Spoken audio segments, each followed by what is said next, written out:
নমস্কাৰ। ইতিমধ্যে আপোনালোকে দেখিছে যে কোকৰাঝাৰ লোকসভা সমষ্টিৰ যেটো নিৰ্বাচনী কুচকাৱাজ আমি ভাবোঁ যে এইবাৰ 18 তাৰিখে ৰিজাল্ট আমাৰ ফেভাৰত আহিব আৰু 19 তাৰিখে নমিনেশ্যন দিম। নমিনেশ্যন দিয়াৰ ঠিক আগে আমি যিখিনি ঠাইত গৈছোঁ বা আমাৰ যিখিনি ৰিপৰ্ট আহিছে আমি ভাবোঁ এইবাৰ ইলেকশ্যনটো 14 চনৰ নিচিনা ইলেকশ্যন হ'ব। হয়তো আমাৰ BTC পাৰ্ট যেহেতু অকল BTC পাৰ্ট আহিছে তাতকৈ হয়তো ভাল হ'বও পাৰে পাৰ্চেণ্টেজৰ ফালৰ পৰা।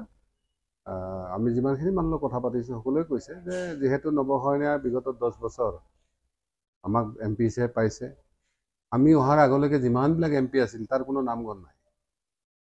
তেওঁলোকে ইয়াত কেৱল বিভাজনবাদী ৰাজনীতি কৰিছিল, কিন্তু আমি অহাৰ পিছত ইয়াত সকলোৱে বিভাজন বাদ দি সংঘাতৰ জেগা বাদ দি ভাতৃত্ব বন্ধুত্ব বা সহযোগিতাৰ যিটো পন্থা সেইটো কিন্তু সকলোৱে আগবাঢ়িব বিচাৰিছে।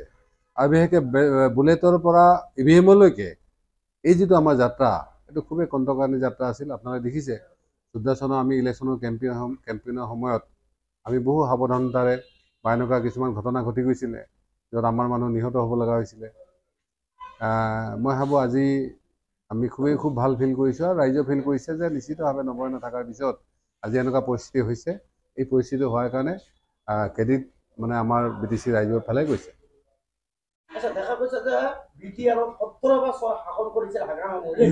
তেখেতৰ দিনত কিন্তু বিভিন্ন দুৰ্নীতি হৈছিল, কিন্তু প্ৰমোদ বৰাই কৈছিল যে আপোনালোকে প্ৰত্যাখ্যান কৰক হাগ্ৰামা মহিলাই। কিন্তু বৰ্তমান প্ৰমোদ বৰাৰ নেতৃত্বত কেনেধৰণে চলিছে BT আৰু চৰকাৰ?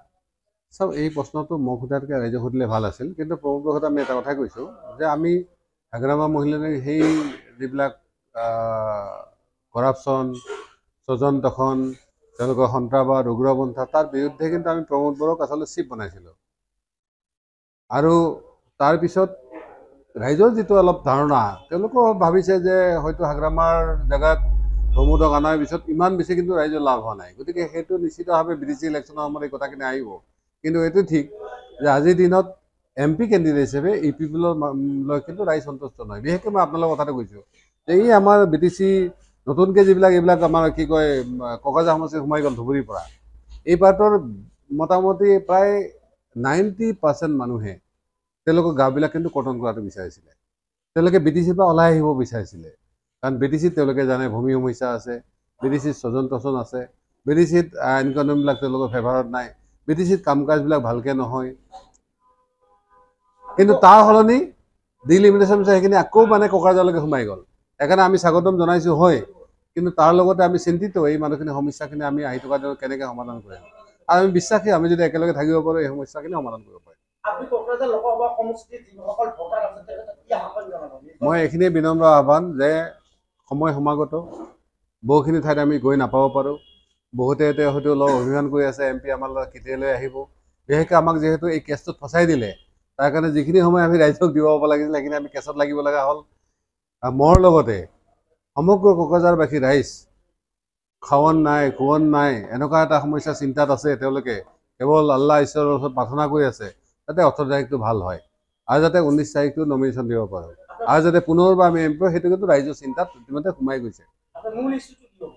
মূল ইছ্যু কোকৰাঝাৰ স্থায়ী শান্তি প্ৰতিষ্ঠা কৰা, মূল ইছ্যু কোকৰাঝাৰৰ আমাৰ যিসকল অজনিত লোক আছে তেওঁলোকৰ ভূমি মানে অধিকাৰ সুৰক্ষিত কৰা, তেওঁলোকৰ মানে যিখিনি বিভিন্ন চৰকাৰী সুবিধাৰ পৰা আৰম্ভ কৰি গোটেইখিনি যেনেকৈ গাঁও গঠনৰ ইছ্যুটো এটা আছে, ইয়াত জনজাতিকৰণৰ চিডিউলিঙৰ ইছ্যুবিলাক আছে, আমি সেইবিলাক এড্ৰেছ কৰিব লাগিব।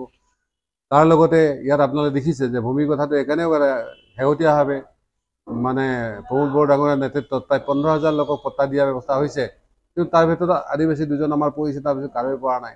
গতিকে এই ধৰণৰ যিবিলাক স্বজন দখন বা এই ধৰণৰ যিবিলাক তেওঁলোকৰ বৈষম্য নীতি এইবিলাক আমি আহি থকা কেনেকৈ ঠিক হয় এইটো কিন্তু আমাৰ মূল ইছ্যু।